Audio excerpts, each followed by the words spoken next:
தமிழகம் எங்கும் Max Gold cash for your gold. Max Gold நீங்க தங்க மட்டும் இல்லைங்க, பிளாட்டினம், டைமண்ட், சில்வர், ரூபினி எதை வேணாலும் விற்கலாம். உங்களுக்கான பணம் ரொக்கமா கையிலயோ இல்லைன்னா பேங்க் அக்கௌண்ட்லயோ உடனடியாக செலுத்திடுவாங்க.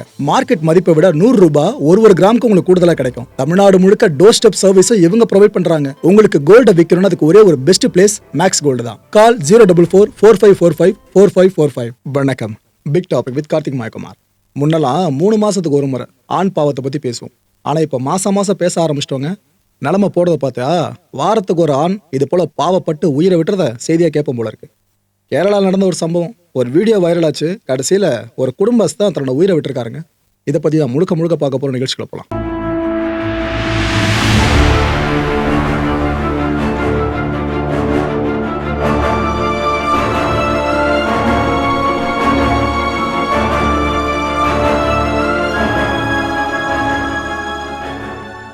இந்த ஸ்கிரீன்ல தெரியறாருல, இவர் பேரு தீபக், 42 வயசு. இந்த கேரளாவோட கோழிக்கோடு இருக்குல்ல, அதுதான் இவரோட பூர்வீகம். இவர் ஒரு டெக்ஸ்டைல் ஃபார்ம்ல ஒர்க் பண்ணிட்டு இருக்காருங்க. ஆள் பார்க்க நல்ல டீசெண்டா தான் இருக்காப்ல. கடந்த 16ஆம் தேதி இந்த கண்ணூருக்கு பஸ்ல போயிருக்காரு. யாரு? தீபக். வேலை நிமித்தம் காரணமா கண்ணூருக்கு பஸ்ல போயிருக்காரு. இதே பஸ்ல அவர் டிராவல் பண்ண அதே பஸ்ல ஒரு பொண்ணு டிராவல் பண்ணியிருக்காங்க. இவங்க பேரு ஷிம்ஜிதா. இந்த 2 பேர் மட்டும் பஸ்ல கிடையாதுங்க, கூட்டமாக இருக்க பஸ்ஸு. அதில் இந்த 2 பேரும் பேசஞ்சர்ஸு. இந்த பொண்ணை பற்றி சொல்லணும் அப்படின்னா, இவங்களோட சோஷியல் மீடியா ப்ரொஃபைலை பேஸ் பண்ணியே சொல்கிறேன். இவங்க தன்னை ஒரு கன்சல்டன்ட் சைக்காலஜிஸ்டாகவும் காமர்ஸ் லெக்சரராகவும் ஐடென்டிஃபை பண்ணுறாங்க. நல்லா படித்த பொண்ணு மாதிரி தான் தெரியுது. இவங்களும் அந்த பஸ்ஸில் போகிறாங்கன்னு சொன்னால் எங்கே? இந்த கேஎஸ்ஆர்டிசி பஸ் இருக்குல்ல, அந்த பஸ்ஸில் தான் ட்ராவல் பண்ணிட்டு இருக்காங்களா. போயிட்டே இருந்த அவங்க சடனாக செல்ஃபி வீடியோ ஒன்று தான் ரெக்கார்ட் பண்ண ஆரம்பிச்சிட்டாங்க. யார்? அந்த ஷிம்ஜிதா. எதுக்காக ரெக்கார்ட் பண்ணுறாங்கன்னா, இந்த தீபக் சொன்னல, அவங்க பக்கத்தில் ஏதோ தெரியுதா, இவரோட எல்போ இருக்குது பார்த்தீங்களா, அது அவங்களோட உடலில் படுது அப்படின்னு சொல்லிட்டோம். இது செக்ஷுவல் பவுண்டரி வயலேஷன் அப்படின்னு அவங்க கிளைம் பண்ணுறாங்க. பாலியல் ரீதியாக தாங்கிட்ட அத்துமீறாங்க அப்படின்னு அர்த்தவங்க, எல்லாம் மீறாருன்னு அர்த்தம். யார்? இந்த தீபக்கை இந்த அம்மா இப்படி சொல்கிறாங்க. சொன்னது மட்டும் இல்லாமல் அந்த வீடியோவை எடுத்து வெளியிடவும் ஆரம்பிச்சிட்டாங்க. அந்த வீடியோ முதல்ல பார்த்துட்டு வாங்க, தொடர்ந்து பேசுவோம்.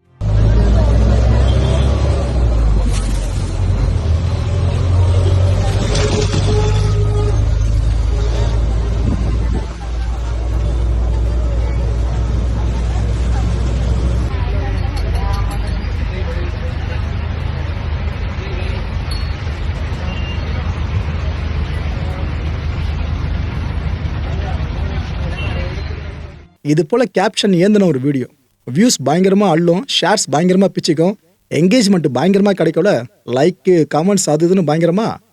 இந்த பொண்ணு இதுக்காக தான் இதெல்லாம் பண்ணாங்கன்ட்டு இப்போ நிறைய பேர் பேச ஆரம்பிச்சிட்டாங்க. ஏன்னா உயிர் போயிடுச்சுங்க. இப்போ யார் விக்டிம்னே தெரியல, அந்தளவுக்கு குழப்பற மாதிரி ஒரு கேஸாக இது மாறிடுச்சு. என்னாச்சு? அந்த வீடியோ பயங்கர வைரலாக போச்சா. நிறைய பேரும் ஷிம்ஜிதாவை ப்ரைஸ் பண்ணாங்க. சூப்பர்மா, நீதாமா பொண்ணு, இது மாதிரி தான் எல்லா பெண்களுக்கும் தைரியம் வேணும், சூப்பர்மா நீ, அது இதுன்னு நிறைய மக்கள் இந்த அம்மாவை ப்ரைஸ் பண்ணாங்க. ஆனால் இதே மக்கள் அடுத்த ஒரு வேலையை பார்த்தாங்க. போ சொல்கிறேன். இன்னொரு பக்கம் தீபக் யார் என்னன்னு தேடி கண்டுபிடிச்சி அசிங்கமாக திட்ட ஆரம்பிச்சிருக்காங்க. இவெல்லாம் ஒரு மனுஷனா? ஆண் இனத்துக்கே ஒரு இழுக்கு. இப்படி பண்ணலாமா? இதே அவனோட அக்கா, தங்கச்சி, அம்மா இது போல் ஆட்கள் கிட்ட யாரா பண்ணியிருந்தா அவனுக்கு எப்படி இருந்திருக்கும்? இவன் மட்டும் இப்படி தப்பாக நடந்துக்கிறான், ஆம்பளையா நீ, அது இதுன்னு இவரை பற்றி அசிங்கமாக திட்டுறது ஒரு பக்கம். சாதாரண விஷயம்னாலே இந்த சமூகம் அப்படி ரியாக்ட் ஆகும். வீடியோ வெளியே வந்துச்சா எப்படி ரியாக்ட் ஆகும் யோசிச்சு பாருங்க. இந்த நபரால் அவரோட ஃபேமிலியை ஃபேஸ் பண்ண முடியலங்க. கொஞ்சம் யோசிச்சு பாருங்க மக்களே. நாம பேருந்தில ரயிலோ பயணப்பட்டு இருக்கும் போது நம்மள ஒரு பொண்ணு இது போல செல்ஃபி வீடியோ எடுத்து போடுறாங்கன்னு வைங்க.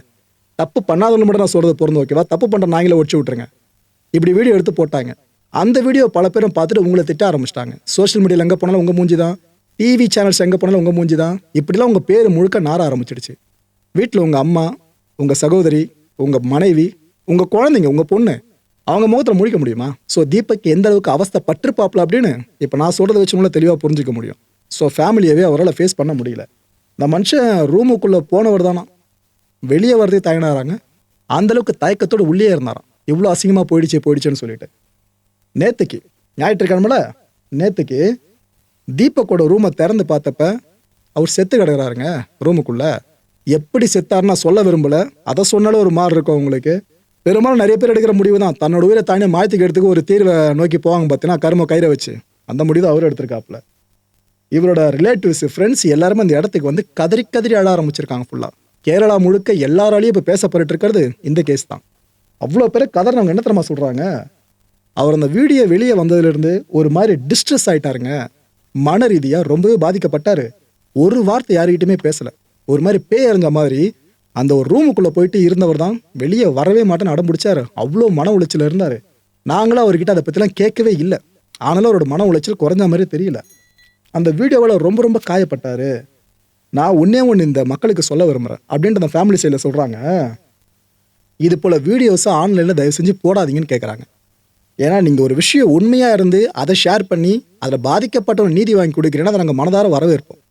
ஆனால் என்ன நடந்துச்சுன்னே தெரியாமல் உண்மை என்னன்னே தெரிஞ்சுக்காம ஒரு வீடியோ வெளியாடுச்சுன்ற ஒரே ஒரு விஷயத்தை மட்டும் பிரைமா ஃபேஸியாக வச்சுக்கிட்டு எதுக்கு எங்கள் வீட்டு நபரை இந்த அளவுக்கு நான் டார்ச்சர் பண்ணியிருக்கீங்க, அவ்வளோ அசிங்கசியமாக பேசியிருக்கீங்க, அதெல்லாம் சோஷியல் மீடியாவில் பார்த்து தான் அவர் இந்த முடிவே எடுத்திருக்காரு அப்படின்னு அந்த ஃபேமிலி கதறுதுங்க. விஷயம் இவ்வளோ பெருசாகிடுச்சா சத்தியமாக இந்த விஷயம் இப்படி நடந்து முடியும்ன்ட்டு ஷிம்ஜிதா எதிர்பார்த்துருக்க மாட்டாங்க. அந்த பொண்ணு எதிர்பார்த்துருக்காது. நான் அதை ஓப்பனாக இங்கே சொல்லிடுறேன்.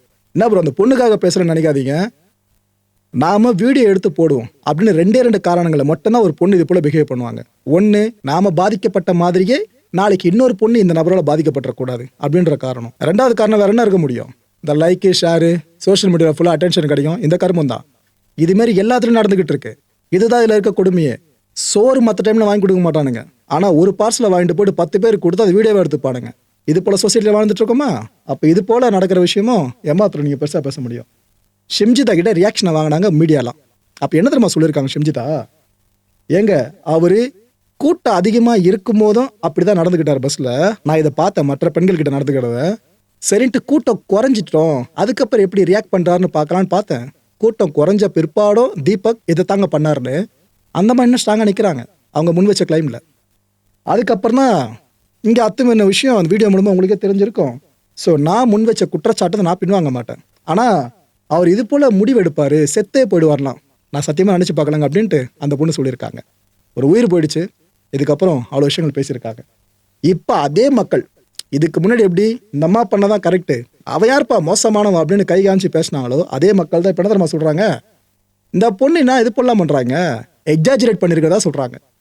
பேருந்து ரயிலில் நம்ம பயணம் பண்ணும்போது கூட்டத்தில் இது போல விஷயங்கள் நடக்கிறது நாம் எல்லாருமே ஃபேஸ் பண்ணியிருப்போம். ஆனால் இந்த பொண்ணு அது ரொம்ப ரொம்ப மிகைப்படுத்தி காமிச்சிட்டாங்க. அந்த வீடியோ எடுத்து வெளியே விட்டதெல்லாம் தேவையில்லாத சீன். இது எல்லாமே ஆக்சிடென்டல் பாடி கான்டாக்ட். அதாவது நான் வேணும்னே பாலியல் தொந்தரவு கொடுக்கணுன்ட்டு உங்களோட பாடி பார்ட்டை டச் பண்ணுறது வேற. ஆனால் பஸ்ஸு மூவ் ஆகும் போதோ ரயில் சடனாக நிற்கும் போதும் 2 பாடி உரசுதில்ல, இது ஆக்சிடென்டலாக நடக்கிறது. இது எப்படி ஒரு பொண்ணு கேப்சர் பண்ணி வெளியே அசிங்கப்படுத்த முடியும் அப்படின்னு கேட்குறாங்க. ஆனால் இன்னொரு பக்கம் இந்த வீடியோ பார்த்தீங்கன்னா கேள்வி கேட்குறவங்க எந்தளவு சரியாக கேட்குறாங்க தவறாக கேட்குறாங்கன்றது மக்கள் உங்களுக்கே புரிஞ்சிடும். ஸோ இது போல் ஹராஸ்மெண்ட் நடக்கிறது பேருந்துகள் சார்ந்தும் மூவிங்கில் இருக்க வாகனங்கள் சார்ந்தும் நாம் எப்படிங்க கன்சிடர் பண்ண முடியும்னு கேட்குறாங்க. தீபக் ஒரு இன்னசென்ட்னு சொல்கிறாங்க. அதாவது நம்ம மக்களுக்கு பரிதாபம் போகிறதுன்னா வேறு எதுவுமே பண்ண வேணாம். ஒன்று அவன் காயம் போட்டு ஹாஸ்பிட்டலில் இருக்க மாதிரி ஒரு ஃபோட்டோ வெளியே வரணும், இல்லைனா அவன் செத்து போயிடணும், அந்த நியூஸ் வெளியே வரணும். இது 2 நடந்தால் இவருக்கு கட்டதமாக பண்ணியிருப்பாரு, அந்த பொண்ணு தான் தப்பு அப்படின்ற மாதிரி கை காமிச்சிருவாங்க. இதுதான் இங்கே இப்பயும் நடந்துட்டு இருக்கு. ஸோ இந்த பொண்ணு லைக்கு ஷேரு கமெண்ட்ஸு நிறைய என்கேஜ்மெண்ட் கிடைக்கணும் அவங்களோட போஸ்ட்டுக்கு, ஃபேமஸ் ஆகணும் சோஷியல் மீடியாவில். இதுக்காக தான் சமூக வலைதள முட்டாள்கள் இருப்பாங்களே அந்த கூட்டத்தில் ஒன்றா இந்த பொண்ணு இந்த வேலையை பார்த்துருக்கிறதா அந்த பொண்ணை பல பேர் கரிச்சு கொட்ட ஆரம்பிச்சிட்டாங்க. முதல்ல தீபகை திட்டி சாவச்சிருந்தாங்க. இப்போ அந்த பொண்ணு பக்கம் திரும்ப ஆரம்பிச்சிட்டாங்க. இப்போ ஷிம்ஜிதா இருக்காங்களே, இவங்களோட இன்ஸ்டாகிராம் அக்கௌண்ட் இருக்கு பாருங்க, அதை போய் தேடி பார்த்தா ப்ரைவேட்டு. ஏன்னா அங்கே போய் என்னென்ன பேசியிருப்பான்னு கண்டிப்பாக உங்களுக்கே தெரிஞ்சிருக்கும். அந்த வீடியோ முதல்ல போட்டிருந்தாங்களே அதை அவங்களே எடுத்துட்டதாகவும் அடுத்த தகவலை வெளியாச்சு. ஸோ அப்போ எந்த அளவுக்கு பேசியிருப்பாங்க பாருங்க. முதல்ல அவரை திட்டிட்டு அதுக்கப்புறம் இந்த பொண்ணுட்டு நேராக வந்திருக்காங்க. இப்போ என்டையர் சோஷியல் மீடியா முழுக்க நிறைய ஆண்கள் ஆப்வியஸாக, பெண்களும் ட்ரெண்டு பண்ணுறாங்க, அதிகப்படியாக ஆண்கள் ஜஸ்டிஸ் ஃபார் தீபக்னு ஒரு ஹேஷ்டேகை கிரியேட் பண்ணி அதை ட்ரெண்ட் ஆகிட்டு இருக்காங்க. ஆல் இண்டியா முழுக்க அது சமட்டடியில் ஓடிக்கிட்டு இருக்கு. இப்போதைக்கு நான் என் தரப்பில் ஒன்று கேட்டுக்கிறேன். ஏற்கனவே தீபக்கை அவ்வளோ பேசி வசைபாடி சாகடிச்சாச்சு இந்த சமூகம். அடுத்து அந்த பொண்ணையாச்சும் விட்டு வைங்கயா, அந்த பக்கம் போயிட்டு திட்டுறது எதுக்கெடுத்தாலும் முந்திரிக்கோடத்தனமா இதுதான் நடந்துச்சு அப்படின்ட்டு இவங்களே ஒரு வீடியோ ஒரு போஸ்டை பார்த்துட்டு நம்பிடுறாங்க. நம்பிட்டு போய்ட்டு அங்கே கரிச்சு கொட்டுறது. ஐயோ அது தப்புன்னு தெரிஞ்சதுக்கப்புறம் ஓட்டவங்களை வந்து பயங்கரமாக திட்டுறது. 2 பக்கம் மாறி மாறி பந்தாடுற விஷயத்த சொசைட்டியில் மொத்தமாக பண்ண முடியும் போல இருக்கு. இந்த மென்ஸ் ரைட் ஆக்டிவிஸ்ட் இருப்பாங்களே, அதாவது பெண்கள் உரிமைக்காக போராடுறவங்க எந்த அளவுக்கு இருக்காங்களோ அது அளவுக்கு இல்லைனாலும் அதில் ஒரு பாதி அளவுக்காச்சும் ஆண்களோட உரிமைக்காக போராடுறவங்களும் இருக்க தான் செய்கிறாங்க. ஸோ இந்த மென்ஸ் ஆக்டிவிஸ்ட் சைட்லேருந்து என்ன சொல்கிறாங்கன்னா, தீபக் அந்த குடும்பத்தில் உழைச்சி சம்பாரிச்ச ஒரே ஒரு நபர்னு சொல்கிறாங்க. அந்த ஒட்டுமொத்த குடும்பத்துக்கு அவர் தான் சம்பாரிச்சு கொட்டுறவரான் அந்த டெக்ஸ்டைல் ஃபார்மில் ஒர்க் பண்ணிக்கிட்டு. இது மாதிரி நாளைக்கு ஒரு தீபக் முளைச்சிடக்கூடாது இது போல தன்னோட உயிரை தானே எடுத்துக்கூடாது. ஒரு பெண் குற்றச்சாட்டை முன் வச்சாண்ட ஒரே காரணத்துக்காக இது போல உயிர் போயிடக்கூடாது. நாம இது இப்படியே விட்டுட்டோம்னாக்கா நாளைக்கு இன்னொரு பொண்ணு இதே போல கிளம்பி வருவாங்க. ஒரு இன்னசென்ட்டை கை காமிச்சு இவன்ட்ட தப்பா நடந்துட்டா அப்படின்னுவாங்க. இந்த சமூகம் அவனையும் தப்பா பார்க்கும். ஸோ பெண்கள் ஒரு கண்ணில் தண்ணியை வச்சுட்டு குறைய சொல்லிட்டா போதும். அது எப்பேற்பட்ட ஆணா இருந்தாலும் சரி இந்த சொசைட்டி நம்பிடும். சட்டமே பெண்களோட கண்ணீர் இருக்குல்ல அதுக்கு தான் பயங்கரமா சப்போர்ட் பண்ணுது. ஆண்கள் கண்ணீர்லாம் மதிக்கவே மாட்டாங்க, துச்சமாக தான் எண்ணுவாங்க. அதை இந்த சொசைட்டி இது இப்படியே தொடர்ந்துட்டு இருந்துச்சுன்னா நாளைக்கு நமக்கு அடுத்த வர ஆண்கள் தலைமுறை இருக்குல்ல அது எப்படி வாழ முடியுன்ற மாதிரி இவங்க பெரிய ப்ரொபகண்டா வைப்ப ஆரம்பிச்சிட்டாங்க சோஷியல் மீடியா முழுக்க. இதை முடிவா அந்த பொண்ணை பத்தி என்ன தெரியுமா சொல்றாங்க இந்த ஆக்டிவிஸ்ட் சைட்ல இருந்து, பெண்கள் பொதுவா இது போல பொய் குற்றச்சாட்டு சுமத்துற பெண்கள் இருக்காங்களா அவங்க பொதுவா 2 காரணங்களை முன் வச்சு மட்டும்தான் சுமத்துவாங்க. அதுல ஒண்ணு ரிவெஞ்சுக்காக, ஏன்கிட்ட இப்படி பண்ணிட்டியா இல்ல என்ன இப்படி பண்ணிட்டியா உன் பேர் அசிங்கப்படுத்தணும் அப்படின்ட்டு பொய்யான பாலியல் குற்றச்சாட்டு அந்த ஆண் மேல சுமத்துறது ஒண்ணு. 2வது ஆறு பாத்தீங்கன்னா ரீச்காக, சோஷியல் மீடியால பெரிய ரீச் ஆகணும் இதுக்காக இது போல பொய் குற்றச்சாட்டு சுமத்துவாங்கன்னு அந்த ஆக்டிவிஸ்ட்லாம் பேச ஆரம்பிச்சிட்டாங்க. மக்களை இந்த கான்டென்ட்டை பொறுத்திருக்கு நாமெல்லாம் சிந்திக்க வேண்டிய விஷயங்கள் நிறைய இருக்கு. அதை பத்தி ஒன்னொன்னா இப்ப பார்ப்போம், ஓப்பனா பேசுவோமே. முதல் விஷயம், தீபக்கை கொன்னது யார் நினைக்கிறீங்க? அந்த வீடியோவா இல்லை அந்த பொண்ணா? சொசைட்டியை நம்ம மக்கள் தான் முதல்ல நாம பிளேமை ஏற்றுக்கணும். ஏன்னா ஒரு மேட்ரு உண்மையா பொய்யானு தெரியாமல் கரிச்சு கொட்டுறோம் பாருங்க, அந்த பழக்கத்தை முதல்ல நிறுத்தணும். இது ஒரு உயிர் தான் நினச்சிட்டு இருக்கீங்க. நம்ம சேனல் நிறைய வீடியோஸ் இது போல மேக் பண்ணி போட்டிருக்கோம். நம்மளே பொய் குற்றச்சாட்டுக்கு ஆளாகி உயிரை விட்ட எண்ணிக்கை எவ்வளோ பேர் இருக்காங்கன்னு சொல்லிட்டு அதை பார்த்து நான் உங்களுக்கே தெரியும். வீடியோக்களை அப்படியே நம்புறீங்களே. இப்போ ஒரு பெரிய பெரிய நியூஸ் ஏஜென்சிலேருந்து வெளியாகிற செய்தியவும் ஒரு சின்ன பிளாட்ஃபார்ம் ஒரு 10 சப்ஸ்கிரைபர் வச்சிருக்க ஒரு யூடியூப் சேனல் வச்சுக்கோங்களேன், நியூஸ் சேனல், அதில் வெளியாகிற செய்தி ரெண்டுத்துல எதை நம்புவீங்க? முதல்ல அந்த கிரெடிபிளான உலக புகழ்பெற்ற அந்த ஏஜென்சிஸோட நம்புவீங்களா? அதில் மட்டும் அந்த அளவுக்கு நம்பிக்கை இருக்கிறவங்க, சோஷியல் மீடியாவில் இன்ஃப்ளூயன்ஸாக இருக்கிறவங்க ஒரு வீடியோ போட்டாலே உண்மைதான் அப்படின்னு பிளாட்ஃபார்மை பேஸ் பண்ணி நம்ப மாட்டீங்க. ஏதோ சொல்கிறாங்க அதில், அவ்வளோதான். டிஜிட்டலில் சொன்னாலே அது உண்மை நம்புற கூட்டம் நிறைய இருக்குங்க. எத்தனை பேர் செய்தியோட ஆழம் வரைக்கும் போய் பார்க்குறான்னு நினைக்கிறீங்க? ஸோ இந்த வித்தியாசத்தை முதல்ல புரிஞ்சுக்குங்க. ஏன்னா நம்பகத்தன்மை இல்லை அப்படின்னா நீங்கள் வீடியோ ஷேர் பண்ணியிருக்க கூடாது. ஆனாலும் பண்ணியிருக்கீங்கன்னா நீங்கள் இந்த செய்தியை நம்பியிருக்கீங்கன்னு அர்த்தம். 2வது சிந்திக்க வேண்டிய விஷயம், இதே மாதிரி ஒரு ஆம்பளை பையன் ஒரு பொண்ணை செல்ஃபி வீடியோ எடுத்து வெளியிட்டான்னு வைங்க, அந்த சொசைட்டி அந்த பொண்ணு மேலே தப்பே இருந்தாலும் அந்த ஆம்பளை பையனை எவ்வளோ செய்து செஞ்சு விட்டுருக்கோம். ஃபுல்லாக சோஷியல் மீடியாவில் அவனை அசிங்கமாக திட்டி அவனை அசிங்கப்படுத்தி எவ்வளோ செஞ்சுருப்பீங்க. முதல்ல நம்பியிருப்பீங்களா? ஒரு ஆண் கிட்ட ஒரு பெண் இது போல் நடந்துக்கிறாங்க அப்படின்னு சொன்னால் அந்த பையன் எல்லாரும் கேவலமாக பேசணும்னு நிறைய பேர் இருப்போம். எப்படி பாலின ரீதியாக நம்மளோட கண்ணோட்டமே மாறுதில்ல. 3வது சிந்திக்க வேண்டிய விஷயம், ஷிம்ஜிதா செய்கிறத நியாயப்படுத்த முடியும்னு நினைக்கிறீங்களா? இதில் வேற மதம் முதல் வேற இப்போ உருவாக்கிட்டு இருக்கானுங்க. இந்த கோஷ்டி வேற கிளம்பி வந்திருக்கு. இப்போ அந்த பொண்ணு மதம் தெரியுமா, அவரோட மதம் தெரியுமா, அவங்களுக்கு இந்த மதம் மேலே வெறுப்பு, அதனால போய் குற்றச்சாட்டு சுமத்துறாங்கன்னு அந்த கோஷ்டி கிளம்பி வந்துடுறானுங்க. இவனுக்கு தூங்க மாட்டானு போல இருக்குங்க. எங்க நாட்டில் என்ன பிரச்சனை நடந்தாலும் மதத்தை கொண்டு வந்து திரிக்கலாமான்னு அவ்வளோ அலைஞ்சிக்கிட்டு இருக்கானுங்க. இல்லை 4வது சிந்திக்க வேண்டிய விஷயம், தீபக்கோட முடிவு கோழைத்தனமானது தான். ஏன்னா இப்போ ஏற்பட்ட முடிவை எவன் எடுத்தாலும் அவன் கோழை தான், அதில் மாற்றுக்கு எடுத்து கிடையாது. ஆனால் சாகிற அளவுக்கு பெருங்குட்டம் நினைக்கிறீங்களா இது? 5வது சிந்திக்க வேண்டிய விஷயம், ஆண்களுக்கு எப்பவுமே காம எண்ணம் மட்டும்தான் இருக்கும் அப்படின்னு பல பேரை சொல்லுவாங்க.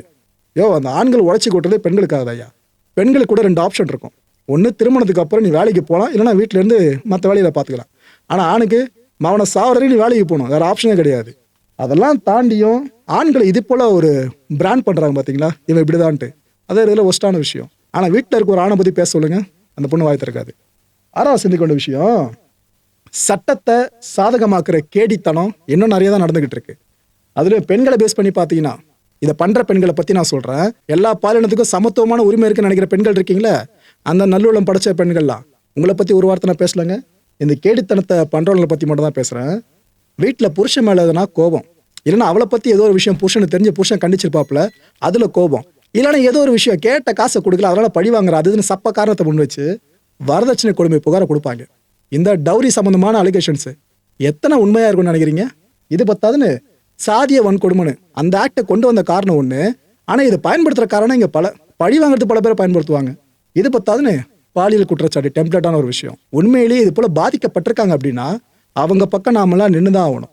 ஆனால் பாதிக்கப்படாமல் கண்ணீரை மட்டும் விட்டு எல்லாரும் ஏமாத்திட்டு இவன் பண்ணா நம்ப வைக்கிறாங்களே, அதெல்லாம் மன்னிக்க முடியாது குற்றாங்க. இந்த தீபக் விவகாரத்தில் நீங்கள் எந்த ஸ்டாண்ட் எடுக்கிறீங்க? அடுத்த நிகழ்ச்சி சந்திக்கலாம். நன்றி, வணக்கம். தமிழகம் எங்கும் Max Gold, cash for your gold. Max Gold நீங்க தங்க மட்டும் இல்லைங்க, பிளாட்டினம், டைமண்ட், சில்வர், ரூபினி எதை வேணாலும் விற்கலாம். உங்களுக்கான பணம் ரொக்கமா கையிலயோ இல்லைன்னா பேங்க் அக்கௌண்ட்லயோ உடனடியாக செலுத்திடுவாங்க. மார்க்கெட் மதிப்பை விட 100 ரூபாய் ஒரு கிராமுக்கு உங்களுக்கு கூடுதலா கிடைக்கும். தமிழ்நாடு முழுக்க டோர் ஸ்டெப் சர்வீஸை இவங்க ப்ரொவைட் பண்றாங்க. உங்களுக்கு கோல்ட விற்கணும்னு அதுக்கு ஒரே ஒரு பெஸ்ட் பிளேஸ் மேக்ஸ் கோல்டு தான். கால் 04445454545. என் நண்பர் மாயம் ஸ்டுடியோஸ் நேயர்களே, மாயம் பக்தின்னு ஆன்மீகத்துக்காக பிரத்யேகமாக ஒரு சேனலை கொண்டு வந்திருக்கோம். மறக்காம சப்ஸ்கிரைப் பண்ணி அந்த சேனலுக்கு உங்களோட ஆதரவை மனப்பூர்வமாக தெரிவிங்க. வணக்கம் மாயம் ஸ்டுடியோஸ் நண்பர்களே. மாயம் ட்ரெண்ட்ஸ் அப்படின்ற ஒரு புதிய ஃபேஸ்புக் பேஜை ஓப்பன் பண்ணியிருக்கோம். நீங்கள் யூடியூப்பில் பார்த்துட்டு இருக்கீங்களா நம்மளோட கான்டென்ட்ஸ்லாம். இதெல்லாம் விட ஒரு படி மேலே ரொம்ப கிறிஸ்பாகவும் ரொம்ப சூப்பராகவும் நிறைய கான்டென்ட்ஸ் உங்களுக்கு இந்த பேஜில் காத்துட்ருக்குங்க. ஸோ உடனடியாக ஃபேஸ்புக் பிளாட்ஃபார்ம் போங்க, மாயம் ட்ரெண்ட்ஸ்னு டைப் பண்ணி சர்ச் பண்ணி நம்ம பேஜை ஃபாலோ பண்ணுங்கள். அப்படியே நம்ம சேனலையும் நீங்கள் சப்ஸ்கிரைப் பண்ணிட்டீங்க அப்படின்னா இன்னும் நிறைய புது புது கான்டென்ட்ஸை உங்களுக்காக ப்ரொடியூஸ் பண்ணி கொடுத்துக்கிட்டே இருப்பாங்க. நீங்கள் பண்ணுற ஒவ்வொரு சப்ஸ்கிரிப்ஷனும் எங்களுக்கு பெரிய மோட்டிவேஷனாக அமையும்.